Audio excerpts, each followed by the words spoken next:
ভিডিওটি দেখবেন এবং অবশ্যই শেয়ার করে দেবেন। আর আপনার মন্তব্যটি অবশ্যই কমেন্ট বক্সে জানিয়ে যাবেন। আসসালামু আলাইকুম ভাই, আপনাদের কাছে আমার একটা রিকোয়েস্ট, আপনারা একটু কষ্ট করে ভিডিওটা খালি শেয়ার করবেন। এই যে দেখেন কাফনের কাপড় দিয়া একটা তাবিজ করছে কুফুর, এই যে দেখেন এটি কি মারছে, এই যে ছোট ছোট চুবি মারছে। অনেক মনে করেন এই যে পুতুলের ভিতরে মনে করেন এই যে কাপড় দিয়া দেখেন মানুষ কতটা নিমুখ হারাম হইলে এই কাজটা করতে পারে।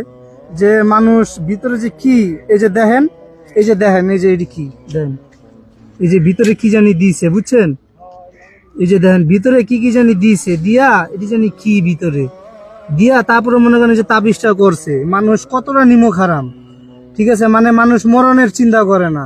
এই যে দেখেন ভিতরে আবার ছোট ছোট পোক দেখা যায়, কি জানি দিছে ভিতরে, হ্যাঁ দিয়া মনে করেন কুফুরিটা করছে। মানুষ চিন্তাটা করেন এই যে কাফনের কাপড়, এরা কি জীবনে ভাই মরবো না, ঠিক আছে, এরা ডাইরেক্ট জাহান্নামী, এরা দুনিয়া শান্তি পাবো না কখনো।